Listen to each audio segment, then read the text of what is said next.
Hi there, welcome back. My name is Kim Peterson. This is Fundraising from the Ground Up, where we talk about fundraising strategies for small nonprofits and how to build effective and efficient systems to help you raise more money.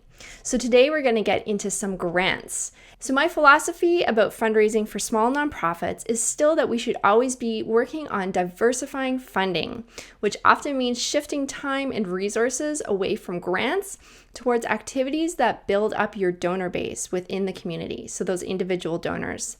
But even if you are fully committed to this, grants aren't going to totally disappear. And for most nonprofits, they're always going to be an important part of that funding puzzle. So it's important then to optimize your process for grant writing to be more efficient so that you can spend more time on developing and building that annual program full of committed and engaged individual donors. And so that's what I'm going to talk about today is my system for writing grants. So I've mentioned before that I have been a grant writer for many years, and as a freelance writer, I will often work collaboratively with my clients to write grants. So I've come up with this system so that multiple people can work effectively together on something like a grant. So I would say actually that the best grants come from having multiple people working together, and spreading the work out makes it easier so that it's not all on one person's plate. Getting other members of your team involved in the process is a really great way to further embed that importance of fundraising in with your organization and within the culture of your organization. Before we dive into the system, there are two tools that I've used for many years as a grant writer that I also would like to talk about and share with you. Now, if you're already writing grants, chances are you have some version of these at your organization. So I did not invent either, but I do mention them because they're really worth spending some time organizing and keeping them updated just to make your grant writing more efficient, consistent, and organized, especially if you have multiple people working on these projects. So the first is a grant calendar, and that's where you're going to keep track of all your opportunities that you find, the grants that you're working on, and the ones that you've submitted. Now, I've used grant calendars that come with software platforms and with other sort of subscription services, but I don't find them very flexible, and I actually often end up just using a spreadsheet for the grants that I write. Now, the second tool that I like to use all the time is a master grant template. And that's basically a Word document that just has all of those typical grant questions that you see over and over and over again, and the answers specific to your organization, your project, or your program.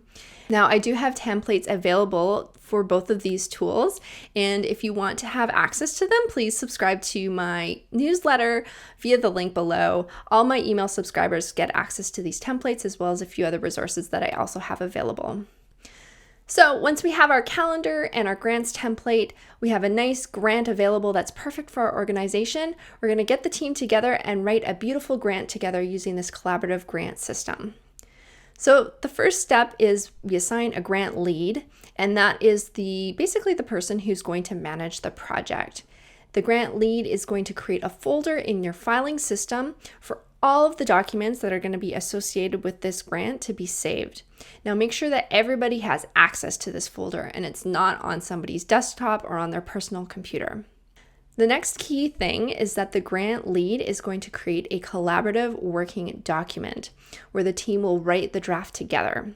So to do this, you can create it on a Word doc, like an MS Word doc, a Google Doc, anything that you can work collaboratively. And you go to the grant application and you copy and paste every single question that is on that grant application onto the collaborative working document. Now be sure to also include any instructions that are on the application. So that includes character counts, word counts, or other instructions that go along with each of the questions. Sometimes I find it helpful too, actually I would always recommend to do this, is to just test it out the application form too, because sometimes questions will pop up based on some of the answers that you select. So make sure you're getting all of those questions down there, because it's a really kind of a nasty surprise to go in afterwards and realize that there's more things that you need to write when you think you've been done.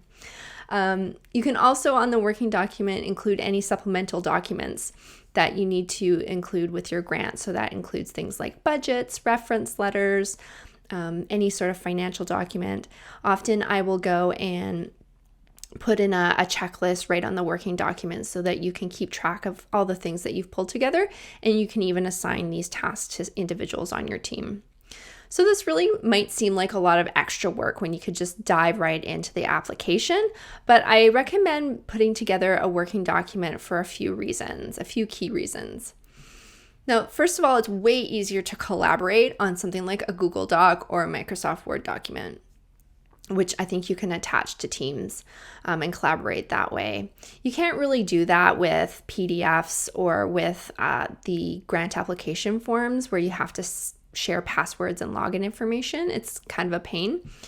So that's the first reason. Also, you're going to avoid a lot of the technical difficulties that come with these granting platforms. So you lose your password, or maybe the system is down, or sometimes your work isn't saved, and that's just the biggest frustration ever. So by having this on your own system, you just keep all that work in your own computer. And then also by doing it this way, you're creating a really great record of the work that you've done. So you can use that copy over and over again, like not only in grants, but you can use them in reports, you can use them in email communications with donors. If you've written something that's really, really lovely, it's great to be able to use that over and over again. And that's just very hard to do because often, especially with the granting platforms, the online platforms, all you get at the end of it is a PDF of your application. And that's really not very useful when you like to use the copy again and again. So with that in mind, now it's time to get the grant team together and talk strategy. So you're just going to meet together for maybe 20 or 30 minutes and go over the grant application. If there's an applicant guide as well, that's a really good document to review. Look at the grant application and go through the questions and see what your strategy is going to be, which direction you want to take this grant in. And it's good to have this conversation with your team so that you're all on the same page about it and everybody's kind of like writing in the same direction. Also, you can, at this time, address any difficult questions that come up. Maybe people aren't sure what the questions mean or how they should approach them. So then after this meeting and you decide how you're going to be writing this grant, the grant lead can assign the questions and tasks to other people on the team. And it's best you can do this a few ways, but it's best to assign to strengths. So for example, if you have a program staff member working on the grant with you, that person can take care of the project timeline, for example, or perhaps the outcomes that you're going to be looking for. If you have a volunteer working on the team, they can often take that tombstone data. So that means all of the things about the organization, the mandate, the mission, the organization description. They can pull that from your grant template and plug that in. I'll show an example of a working document that I've created here. And you can see that what I've done is create each of the questions as a heading. So it's really easy to navigate the document. And using this system as well, you can tag people to specific questions. You can decide on a little mark that means something is done or something still needs to be completed. It's really easy to navigate the document and also have for the grant lead to at a glance see what the progress is and how everybody's doing on the grant. So the grant team is going to use this working document to write the draft copy. And then once everything is finished, the grant lead is going to review it for accuracy and consistency. And it's also at this point helpful to have, one or two other people take a look and just make sure that the grant is adhering to that strategy that you talked about earlier on in the process. Once everything is good, the grant is ready to be submitted. That grant lead is going to do the actual submission, which often means copying and pasting things over from the working document to the application, pulling together all of that supplemental material, and submitting the grant. So that's the system. Once the grant's submitted, I like to do a few housekeeping items as well. I like to update the grant calendar and update the donor database if that's available as well, including any interactions you might have had with the funder. And then also ensuring all the draft documents, everything that's associated with this grant is saved into that grant folder that's been created so that it's easy to access, easy to find for the future. So I have all the basic steps of this system available for my email subscribers. If you would like access to that, please do sign up for my newsletter and I'll send you the link. And The link to do that is in the description. So thanks so much for joining me to talk all about grants and how to make them more efficient for your team.